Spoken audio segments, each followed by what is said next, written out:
नमस्कार, hornbill TV देख रहे हैं आप। मैं हूं आपके साथ विशाल गर्ग और इस वक्त की बड़ी खबर का रुख करेंगे। उत्तराखंड में भारी से भारी बारिश का अलर्ट जारी किया गया है। 6 जिलों में भारी बारिश का अलर्ट जारी किया गया है। देहरादून, नैनीताल, उधमसिंह नगर समेत 6 जिलों में भारी बारिश का अलर्ट जारी किया गया है। साथ ही ऐसे में केदारनाथ मार्ग पर वाहनों की आवाजाही भी ठप हो गई है। तो ये बड़ी खबर आपको बता रहे हैं, जहां पर देहरादून, उत्तरकाशी, बागेश्वर, चंपावत में भी भारी बारिश का अलर्ट जारी किया गया है। मौसम विभाग ने भारी बारिश का अलर्ट जारी कर दिया है और ऐसे में सभी से अपील की गई है कि वो सुरक्षित स्थानों पर ही रहें और पहाड़ी क्षेत्रों में आवाजाही ना करें। तो बड़ी खबर आपको बता रहे हैं, रुद्रप्रयाग केदारनाथ नेशनल हाईवे भी बंद किया गया है। उत्तराखंड में एक बार फिर से मौसम का मिजाज बिगड़ा हुआ है।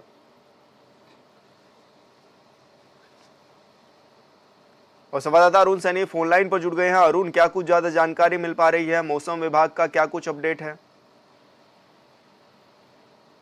मानसून सीजन इस बार जो है काफी तबाही लेकर आया है और जिस तरीके से लगातार प्रदेश में भारी बारिश देखने को मिल रही है, कई जगहों पर आपदा भी आई है, कई क्षेत्रों में जो है हादसे भी हुए, कई लोगों की जो है मौत भी जो है बारिश की वजह से, मालवा गिरने से, बोल्डर गिरने से हुई है। आज भी जो है भारी बारिश का येलो अलर्ट प्रदेश में जारी किया गया है और जिसमें कि देहरादून समेत उत्तरकाशी, बागेश्वर, नैनीताल, चंपावत और उधमसिंह नगर में जो है वो भारी बारिश का येलो अलर्ट जारी किया गया है। और इसी के साथ साथ अगर अभी तक बात की जाए तो आज प्रदेश में करीब 93 सड़कें जो है वो बाधित हैं, जिसमें कि मलबा आने से या बोल्डर गिरने से जो है मार्ग बाधित हैं और जिन्हें लगातार खोलने का प्रयास किया जा रहा है। और ऐसे में आज भी जो है भारी बारिश की जो है चेतावनी है, भारी बारिश जो है प्रदेश में देखने को मिल सकती है। इसी के साथ साथ मौसम विभाग की तरफ से जो है ये हिदायत भी दी गई कि लोग जो है नदी नालों के पास आने जाने से जो है वो बचे, नदी नालों के पास ना जाएं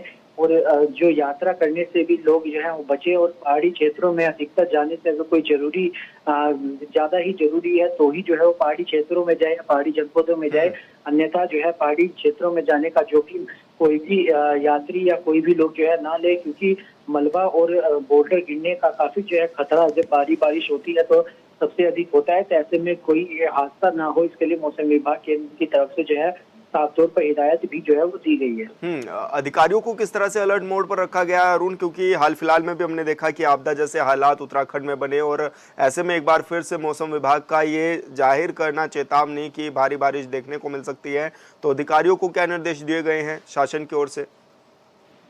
जी सर, बिल्कुल देखिए, शासन प्रशासन पूरी तरीके से मुस्तैद है और जैसे ही कहीं पर कोई ऐसी घटना हो रही है तुरंत एकदम राहत बचाव कार्य वो किया जा रहा है। और मुख्यमंत्री पुष्कर सिंह धामी भी लगातार जो है समीक्षा बैठक भी कर रहे हैं और लगातार किस तरीके की तैयारी है उनको लेकर भी फीडबैक ले रहे हैं और तमाम अधिकारियों को जो है 24 घंटे अलर्ट मोड पर रहने के निर्देश मुख्यमंत्री पुष्कर सिंह धामी ने दिए हैं और साफ तौर पर कहा है कि जो मार्ग बाधित है उन्हें जल्द से जल्द खोलने का प्रयास किया जाए, उन्हें जल्द से जल्द जो है वो खोला जाए। और यात्रा, चारधाम यात्रा भी चल रही है, तो ऐसे में मार्गों को जो क्षतिग्रस्त मार्ग है उन्हें जल्द से जल्द जो है सुचारू रूप से आवाजाही उन पर की जाए। और ऐसे में जहां कहीं भी ऐसी घटना हो रही है, लोग जो चपेट में आ रहे हैं, उनके लिए तुरंत राहत बचाव कार्य किया जाए, उन्हें सुरक्षित जगहों पर सबसे पहले पहुंचाया जाए और उनकी तमाम व्यवस्थाएं जो है, चाहे खाने पीने की व्यवस्था हो, उनके रहने की व्यवस्थाएं हो, जो तमाम अन्य व्यवस्थाएं हैं वो सबसे पहले की जाए। और उसके बाद जो है इनके विस्थापन के लिए जो है वो तैयारी की जाए, कहाँ पर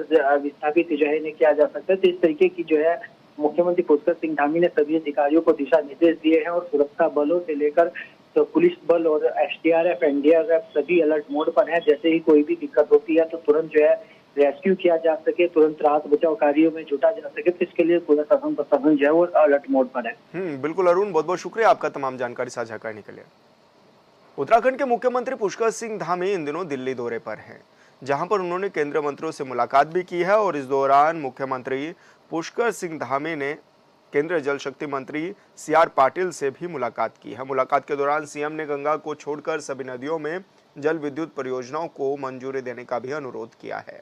उन्होंने कहा है कि अलकनंदा और भागीरथी नदी घाटी में ऐसी जल विद्युत परियोजनाएं हैं जिनका निर्माण 50% तक पूरा हो चुका है, उन पर भी काम शुरू किया जाए। साथ ही सीएम धामी ने यह भी कहा है कि उत्तराखंड के सामाजिक और आर्थिक विकास के लिए पानी एक महत्वपूर्ण संसाधन है और जल विद्युत परियोजनाएं राज्य के सकल घरेलू उत्पाद को बढ़ाने में मुख्य कारक हैं।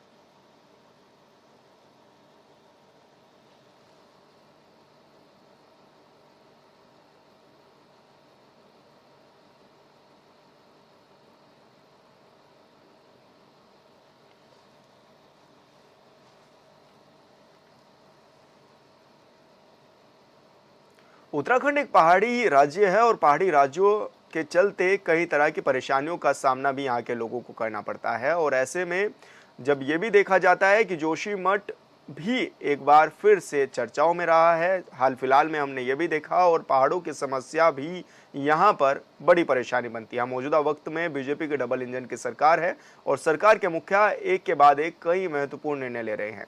पहले उन्होंने अधिकारियों को आदेश दिया था कि हर ब्लॉक में 5 गांव का आदर्श गांव बनाया जाए, और अब उन्होंने सचिवों के साथ बैठकर ये आदेश दे दिया है कि योजनाओं का रोस्टर प्लान बनाया जाए और योजनाओं की समीक्षा की जाए। साथ ही विपक्ष ये भी कह रहा है कि आदेश तो कई बार दे दिए गए लेकिन धरातल पर कुछ दिखाई नहीं देता। इस रिपोर्ट में देखिए।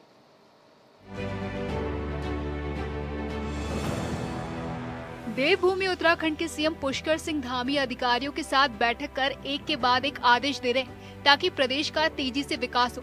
पहले सीएम धामी ने राज्य के हर एक ब्लॉक के 5 गांवों को आदर्श ग्राम बनाने को लेकर आदेश दिए, तो इस बार पहली बार सचिव समिति की बैठक में मुख्यमंत्री ने कहा कि 1 साल के लिए महत्वपूर्ण योजनाओं का एक रोस्टर प्लान तैयार किया जाए, जिसमें उन योजनाओं को शामिल किया जाए जो व्यापक जनहित से जुड़ी हो। बैठक के दौरान मुख्यमंत्री पुष्कर सिंह धामी ने कहा कि राज्य हित से जुड़ी योजनाओं के नीति निर्धारण और राज्य सरकार की ओर से संचालित जल कल्याणकारी योजनाओं को जनता तक पहुंचाने में अधिकारियों की महत्वपूर्ण भूमिका होती है। सचिव सरकार और जनता के बीच एक पुल की तरह कार्य करते हैं। शासन और प्रशासन एक सिक्के के 2 पहलू होते हैं। राज्य के हर क्षेत्र में विकास के साथ ही लोगों का जीवन स्तर उठाने के लिए सभी को मिलकर प्रयास करने की जरूरत है। प्रदेश की जनता के जीवन स्तर को बेहतर किए बिना राज्य के समग्र विकास की कल्पना नहीं की जा सकती। लिहाजा ऐसे में योजनाओं के बेहतर निर्माण के साथ ही उसे सही ढंग से लागू करने के लिए विस्तृत एक्शन प्लान तैयार किया जाना चाहिए, क्योंकि सरकार की योजनाओं और निर्णय का असर प्रदेश की जनता के जीवन पर पड़ता है। ऐसे में योजनाओं और निर्णयों में राष्ट्र हित और जनहित पहली प्राथमिकता हो। कि माननीय प्रधानमंत्री जी के नेतृत्व में माननीय मुख्यमंत्री जी विकसित भारत और विकसित उत्तराखंड के लिए प्रतिबद्ध हैं, और विकसित उत्तराखंड बनाने के लिए हमारी जो कार्यप्रणाली है वो कैसे बेहतर हो, अच्छी हो और लोगों तक उनका लाभ पहुंचे, उसके लिए माननीय मुख्यमंत्री जी लगातार डिपार्टमेंटल समीक्षाएं कर रहे हैं। और योजनाओं से संबंधित जितनी भी हमारे जो सचिव हैं और जितने भी हमारी जो स्टेक होल्डर्स होते हैं उन सभी को एक रोस्टर प्लान बनाने के लिए माननीय मुख्यमंत्री जी ने निर्देशित किया है कि सभी योजनाओं को अच्छे तरीके से स्टडी करके उनके जो भी रिलेटेड चीजें हैं उनको करें और जनता तक उनका ज्यादा से ज्यादा लाभ हो। इतना ही नहीं, बैठक में मुख्यमंत्री ने सचिवों को निर्देश दिए हैं कि विभागों में खाली पड़े पदों को भरने के लिए आयोग को अधियाचन भेजा जाए, ताकि अगले 2 सालों में खाली पदों को भर लिया जाए। सीएम ने कहा कि कार्य और योजनाओं के निर्माण में आधुनिक तकनीक का अधिक से अधिक इस्तेमाल किया जाए। जनता की समस्याओं का तत्काल समाधान करने के लिए जनहित से जुड़े कार्यों में सही रास्ता निकालने की भावना होनी चाहिए। नीति आयोग की ओर से जारी सतत विकास लक्ष्यों में जिन इंडिकेटरों में सुधार की जरूरत है उन पर ध्यान दिया जाए। सीएम धामी ने जिलों के प्रभारी सचिवों को समय समय पर जिलों में जाकर योजनाओं की लगातार समीक्षा करने के भी आदेश दिए। विभागों के अंदर जितने भी रिक्त स्थान हैं, जो भर्तियां हैं, उनको भी तत्काल जो है वो पूरी करें और भर्तियां कराने के भी उन्होंने आदेश दिए हैं, ताकि एक समय पर हम लोग, क्योंकि मैन पावर होगा तभी जाके हम किसी डिपार्टमेंट में जो है स्टेक होल्डर्स के माध्यम से योजनाओं का क्रियान्वयन कर सकते हैं। तो यही सारी चीज़ें जो हैं कल माननीय मुख्यमंत्री जी ने उन सबको निर्देशित किया। मुख्यमंत्री ने अलग अलग विभागों की भी समीक्षा की, जिसके बाद मुख्यमंत्री पुष्कर सिंह धामी ने कहा कि लोगों को रोजगार से जोड़ने के लिए महिला सशक्तिकरण के साथ साथ जो नल और नदियां सूख गए हैं उनको फिर से जीवित करने के लिए बैठक में निर्णय लिया गया। इसके साथ ही मुख्यमंत्री ने जलागम विभाग के अधिकारियों को निर्देश दिए हैं कि गाँव को जलागम विभाग अपनी योजना में लेकर उनका विकास करे। साथ ही प्रदेश की जो नदियाँ सूख गई है उनको भी पुनर्जीवित करने के लिए निर्देश दिए गए। साथ ही सरकार की जो योजनाएं चल रही है उनको प्रभावी ढंग से धरातल पर उतारने के निर्देश दिए गए। वहीं कैबिनेट मंत्री सतपाल महाराज ने इस समीक्षा बैठक को लेकर मुख्यमंत्री पुष्कर सिंह धामी का आभार जताया। साथ ही कहा कि इस बैठक में ग्रीन हाउस गैस को कम करने और लोगों को रोजगार बढ़ाने के लिए चर्चा की गई। पूरे प्रदेश के अंदर लोगों को रोजगार से जोड़ने के लिए महिला सशक्तिकरण के क्षेत्र में जो पुराने हमारे स्रोत हैं, नाले, धारे और छोटे गाड़ गधेरे जो जगह जगह पर आज सूख रहे हैं, उन सभी को फिर से दोबारा से पुनर्जीवन करें, उनको दोबारा से रिचार्ज करें। और जो हमारे ग्रामीण क्षेत्र हैं और वाइब्रेंट विलेज हैं, उन सभी गाँवों को भी जो है जलागम विभाग अपनी योजना में लेकर उन गाँवों के विकास के लिए भी विशेष रूप से ध्यान देगा। टारगेट बेस्ड समयबद्ध कुछ कार्यक्रम बनेंगे जिसमें 2 नदियां जो सूख चुकी हैं उनको फिर से पुनर्जीवित करने पर काम होगा। ऐसे बहुत सारे स्रोत जो सूख गए हैं उन सभी को पुनर्जीवन के लिए भी काम होगा। और वाटर सेट और तमाम प्रकार की जो योजनाएं आज राज्य के अंदर चल रही हैं उनको और प्रभावी तरीके से धरातल पर उतारा जाएगा। बहुत महत्वपूर्ण बैठक थी और सबसे पहले तो मैं मुख्यमंत्री जी को धन्यवाद देना चाहता हूं जो इस कैंपस में पधारे। ये पहली बार है कि इस कैंपस में मुख्यमंत्री, चीफ सेक्रेटरी और सारे जो है हमारे जितने भी अधिकारीगण थे सब आए और बड़ी सौहार्दपूर्ण वातावरण के अंदर बैठक हुई। और इसके अंदर जो ग्रीन हाउस गैसेज हैं उनको कम करने के लिए विचार विमर्श किया गया जो हैं, और निश्चित रूप में आगे कैसे इनकम बढ़े हमारे गांव वालों की, उस पर जो है विचार किया गया। सहारा का जो प्रोजेक्ट है उसके बारे में पूरी विस्तृत जानकारी हमको मिली है और ये बहुत बड़ा प्रोजेक्ट है, 1000 करोड़ से ऊपर का प्रोजेक्ट है और इससे उत्तराखंड को बड़ा लाभ मिलने वाला है। मुख्यमंत्री ने कहा कि राज्य की बड़ी परियोजनाओं की अलग से वृहद स्तर पर समीक्षा की जाए। तमाम परियोजनाओं को दैवीय आपदा या अन्य किसी भी संभावित नुकसान से बचाने के लिए उनका सेफ्टी ऑडिट भी किया जाए। पुराने पुल, STP, जल विद्युत परियोजनाएं, सुरंग और अन्य जरूरी अवस्थापना से संबंधित कामों में सुरक्षा मानकों का पूरी तरह से पालन किया जाए ताकि किसी भी प्रकार से जान माल का नुकसान न हो। दरअसल कुछ दिन पहले ही जारी नीति आयोग की रिपोर्ट में कहा गया था कि सतत विकास लक्ष्यों को हासिल करने में उत्तराखंड देश में पहले स्थान पर रहा, लिहाजा अब धामी सरकार तेजी से विकास कार्यों पर जोर दे रही। इधर विपक्ष सवाल उठा रहा है और कह रहा है कि कई बार सीएम धामी ने अधिकारियों को दिशा निर्देश दिए लेकिन कुछ नहीं हुआ। सीएम के आदेशों के बावजूद अधिकारी कैसे काम करते हैं कि जनता को योजना का लाभ नहीं मिल पाता। प्रदेश की सरकार रोस्टर बनाने के लिए तो कह रही है अधिकारियों से, लेकिन कभी किसी रोस्टर पर काम हुआ हो तो बताएं ना। धामी जी भी इतने समय से मुख्यमंत्री हैं, वो भी कई बार अधिकारियों की मीटिंग ले चुके हैं, हर बार अधिकारियों को आवश्यक निर्देश भी देते हैं, लेकिन मजेदार बात है कि अधिकारी उनके निर्देशों का पालन ही नहीं करते। पिछले साल मुख्यमंत्री ने सभी अधिकारियों को कहा था कि गांव का दौरा करेंगे, गांव में रात्रि विश्राम करेंगे। कितने अधिकारी गांव में रात्रि विश्राम करने के लिए गए? ये निर्देश देने का फायदा तब है जब अधिकारी मुख्यमंत्री के निर्देशों को गंभीरता से ले, उसका पालन करे, उसका रिजल्ट जनता को मिले। लेकिन मजेदार बात है कि मुख्यमंत्री की बैठकों के बाद भी, निर्देशों के बाद भी ब्यूरोक्रेसी के कान पे जूं नहीं देखती और इसका लाभ प्रदेश की जनता को मिलता ही नहीं है। तो फिर ऐसी बैठकों का, ऐसे निर्देशों का क्या लाभ? सीएम अधिकारियों के साथ बैठक करते हैं और आदेश देते हैं। इधर पिछले दिनों केदारनाथ घाटी में हुई आपदा को लेकर कांग्रेस प्रदेश उपाध्यक्ष मथुरा दत्त जोशी का कहना है कि पहले भी उनकी सरकार रही, क्या बीजेपी आपदा आने का इंतजार कर रही थी जो अब भाजपा कमेटी गठन करने की बात कर रही है। जोशी का कहना है कि सरकार ने अभी तक कोई स्पष्ट आंकड़े जारी नहीं किए। रेस्क्यू ऑपरेशन में भी सरकार विफल रही है और सरकार आपदा के प्रति न गंभीर थी, न गंभीर है और न ही गंभीर रहेगी। सरकार पूरी तरीके से मौज मस्ती में। जिनकी पार्टी है, जिनकी सरकार है, उन्होंने अभी तक क्यों नहीं कमेटियां गठित की? क्यों नहीं वो तत्पर थे? सोए हुए हैं, सोए हुए, उनको कोई लेना देना नहीं है राज्य के हालात से। आज 10 दिन होते हैं केदारनाथ घाटी में आपदा हुई और सरकार एक स्पष्ट आंकड़ा नहीं दे पाई कि कितना नुकसान हुआ है, कितनी जनहानि हुई है, कितनी मवेशियों की हानि हुई है, कितने 1000 करोड़ का नुकसान हुआ है, कितने रास्ते टूटे हैं, क्या व्यवस्था है। ये कहने में सरकार अभी भी समर्थ नहीं है। सरकार के पास कोई आंकड़ा नहीं है। कितने लोग बाहर के थे, कितने लोग स्थानीय थे, कहीं कोई आंकड़ा सरकार के पास नहीं। सरकार मौज मस्ती में है और तभी आपदा के प्रति न गंभीर थी, न है, न गंभीर रहेगी। विपक्ष की बातों को दरकिनार नहीं किया जा सकता, ये पूरी तरह से सच है। सरकार योजनाएं तो बनाती है जनता के लिए, इसमें कोई शक नहीं। लेकिन ये भी सच है कि योजनाएं धरातल पर सही तरीके से तभी उतरती है जब अधिकारी मेहनत करते हैं और मौजूदा वक्त में राज्य के सीएम लगातार अधिकारियों के साथ बैठक भी कर रहे हैं और आदेश भी दे रहे हैं। तो फिर सवाल ये उठता है कि प्रदेश गठन से लेकर अब तक सरकार की योजनाएं पहाड़ क्यों नहीं चढ़ी?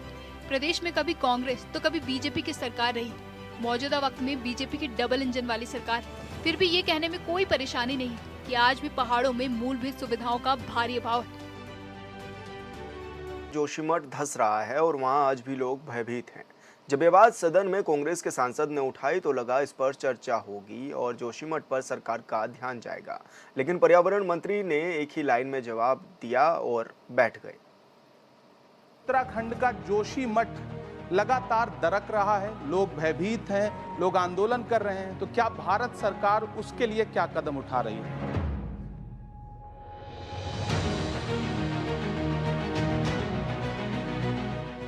देश के उच्च सदन में उत्तराखंड का मामला तो उठा, लेकिन मंत्री एक लाइन में जवाब देकर निकल गए। देवभूमि उत्तराखंड के जोशीमठ में आज भी मकान दरक रहे हैं और आज भी जमीन धंस रही है। लिहाजा महाराष्ट्र से कांग्रेस के सांसद इमरान प्रतापगढ़ी ने राज्यसभा में जोशीमठ का मामला उठाया। इमरान प्रतापगढ़ी ने पूछा कि उत्तराखंड के जोशीमठ में जमीन धंस रही, मकानों में दरार पड़ रही, जिससे वहाँ के लोग भयभीत हैं। जिस पर केंद्र सरकार के वन एवं जलवायु परिवर्तन मंत्री भूपेंद्र यादव ने कहा कि ये विषय एनडीआरएफ देख रहा है। माननीय सभापति महोदय, सप्लीमेंट्री नंबर 1 का /1 का उत्तर, ऐसी कोई योजना विचाराधीन नहीं है। सप्लीमेंट्री 1 का /2 का उत्तर, ये विषय एनडीआरएफ देख रहा है। महाराष्ट्र से कांग्रेस सांसद के बाद छत्तीसगढ़ से कांग्रेस के ही सांसद रंजीत रंजन ने भी उत्तराखंड सहित पहाड़ी राज्यों को लेकर सवाल पूछा। रंजीत रंजन ने कहा कि तराई और पहाड़ी में वन क्षेत्र कहां बढ़ रहे हैं और कहां नहीं। उन्होंने कहा कि उत्तराखंड सहित पहाड़ी राज्यों में वन क्षेत्र घट रहे हैं, उसके बावजूद पहाड़ी क्षेत्र में ही बड़े बड़े प्रोजेक्ट दिए जा रहे हैं। उन्होंने कहा कि उत्तराखंड में भागीरथी चारधाम योजना वो सरकार के मुताबिक सेंसिटिव जोन में, फिर 6000 से ज्यादा देवदार पेड़ है। इसके अलावा उत्तरकाशी के सिलक्यारा में भी इम्पैक्ट असेसमेंट नहीं किया गया। लिहाजा ये कैसे हो सकता है कि एक तरफ वन बचाने की बात की जाती है तो दूसरी तरफ बड़े बड़े प्रोजेक्ट के जरिए वनों को बर्बाद किया जा रहा है।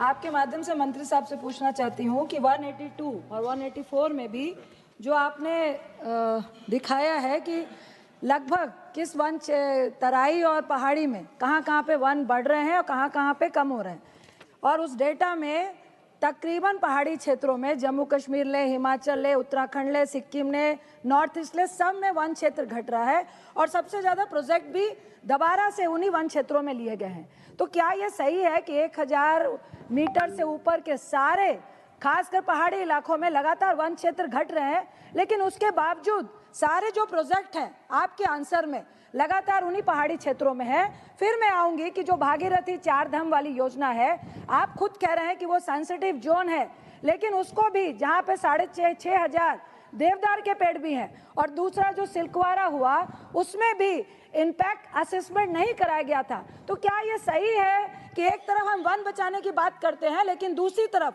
किसी भी बहाने से प्रोजेक्ट करने के लिए आज की तारीख में 1000 मीटर के ऊपर के पहाड़ी इलाकों में लगातार हम अपने ही वन क्षेत्र को खत्म कर रहे हैं?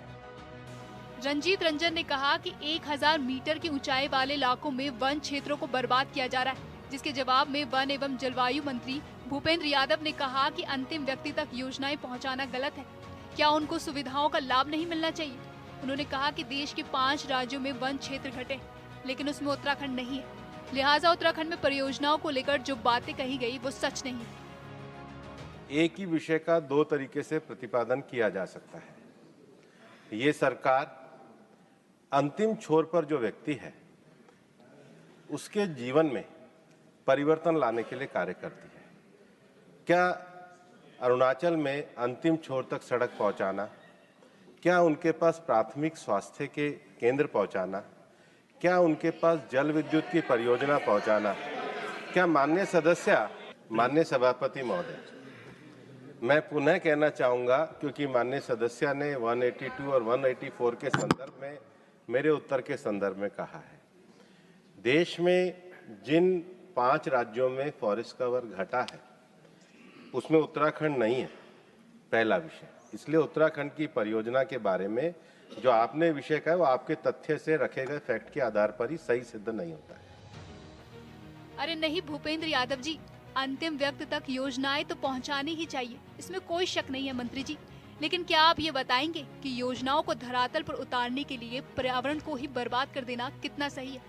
वन पर्यावरण का मुद्दा उठा तो साहब दलीलें देने लगे। सच तो ये है कि उत्तराखंड के पहाड़ों में विकास कार्यों के नाम पर न सिर्फ वन क्षेत्रों को भारी नुकसान पहुंचा है, बल्कि पहाड़ बर्बाद होने की कगार पर खड़े हैं। पिछले साल सिलक्यारा में जो हुआ, उसके बाद जो सवाल उठे, उसका जवाब उत्तराखंड की जनता को अब तक नहीं मिला। उस वक्त जांच का हवाला देकर राज्य के लोगों को अंधेरे में रखा गया। कहा गया कि कंपनी के अधिकारियों ने लापरवाही बरती थी, लेकिन फिर क्या, कार्रवाई क्या हुई ये कोई जानता तक नहीं। माननीय सभापति महोदय, मैं जो मेरा उत्तर दे रहा हूँ, फॉरेस्ट सर्वे ऑफ इंडिया की जो रिपोर्ट है, जो मेरे पूर्व के उत्तर में भी मैंने आपके सामने रखी थी, उसके पैरा 2.10 में जो चेंज इन फॉरेस्ट कवर है, उसके अंतर्गत जो समीक्षा आई है, उस पैराग्राफ के आधार पर मैं कह रहा हूँ कि ये 5 राज्य अरुणाचल प्रदेश, मणिपुर, नागालैंड, मिजोरम और मेघालय है, और जहाँ पर फॉरेस्ट एरिया बड़ा है वो आंध्र प्रदेश, तेलंगाना, उड़ीसा, कर्नाटक और झारखंड है। हमारे जो उत्तर पूर्व के राज्य हैं वहाँ पर ये बहुत सीमित मात्रा में क्षेत्र घटा है। क्या उत्तर पूर्व के राज्यों को सड़क पहुँचाना, क्या बिजली पहुँचाना, क्या प्राथमिक स्वास्थ्य केंद्र पहुँचाना, क्या वहाँ की महिलाओं के जीवन में परिवर्तन लाना, वहाँ के गरीब लोगों को सुविधा पहुँचाना, यही तो है विकास की समन्वित कल्पना में देश के राष्ट्रीय सुरक्षा के महत्व के विषय हैं, उनके बारे में भी निर्णय लिए जाते हैं। उत्तराखंड हिमालयी राज्य है और पहाड़ों से ज्यादा छेड़छाड़ करना कहीं से सही नहीं है, लेकिन मौजूदा वक्त में यहाँ इतने बड़े बड़े प्रोजेक्ट पर काम चल रहा है, उसे पूरा करने के लिए हजारों लाखों पेड़ों की बलि दी जा रही है। गांव के गांव टनल निर्माण के लिए हो रहे हैवी ब्लास्टिंग की वजह से दरक रहे, और बीजेपी की सरकार एक पेड़ माँ के नाम का हवाला दे रही है। देते रहिए हवाला, फिर किस दिन 2013 जैसी केदारनाथ आपदा आ गई तो जवाब देना मुश्किल हो जाएगा। Bureau report, hornbill TV. Haridwar में कॉरिडोर बनाने को लेकर असमंजस वाली स्थिति पैदा हो गई है। गली गली में नपाई किए जाने को लेकर और नगर विधायक मदन कौशिक द्वारा कॉरिडोर न बनाए जाने की बात भी सामने आई, जिसके बाद असमंजस की स्थिति पैदा हो गई, जिसको लेकर कांग्रेस कमेटी ने कनखल चौक बाजार में उत्तराखंड सरकार और बीजेपी सरकार के साथ ही के लिए शुद्धि यज्ञ भी किया है।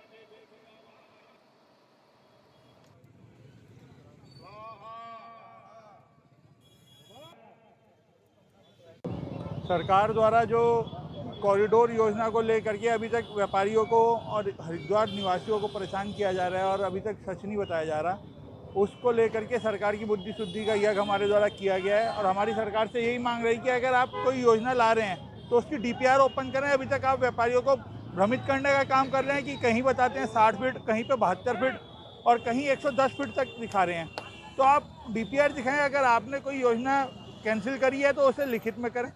वो लोग ये नहीं समझ पा रहे बेचारे कि उनके नेता उनको किस प्रकार से मूर्ख बना रहे हैं। जब कोई योजना आती है तो वो तालियां बजाते हैं कि हमारे नेताजी बहुत अच्छी योजना लेकर के आ गए। अब वो बार बार कह रहे हैं कि पोर्ट टैक्सी का जो योजना थी वो हमारे विधायक जी ने कैंसिल करा दी, तो ताली बजा रहे हैं। अब वो कॉरिडोर जब आया था तो वो कह रहे थे बहुत अच्छी योजना होगी। जब जनता ने विरोध किया तो विधायक जी भागे कि इस योजना को कैंसिल करो, जनता के हित में नहीं है, शहर के हित में नहीं है। अब वो कल फिर मीटिंग करके तालियां बजा रहे कि हमारे विधायक जी ने कैंसिल करा दी। ये जो कॉरिडोर को लेके एक भ्रम की स्थिति हो रही है, सारे शहर को पता है कि कॉरिडोर के कारण पूरी गलियों गलियों की नपाई हो रही है। छोटी छोटी गलियों की, हरिद्वार की, सभी जगह की नपाइयाँ चल रही हैं। और अभी हमारे यहाँ के विधायक जी ने एक सगुफा छोड़ दिया कि जो है कॉरिडोर नहीं बनेगा और हेरिटेज सिटी बनेगी है। तो ये हम पूछना चाहते हैं कि अभी तक की ये कवायद क्यों चल रही थी और ये रातों रात अभी तक भी गलियों की नपाइयाँ क्यों हो रही हैं।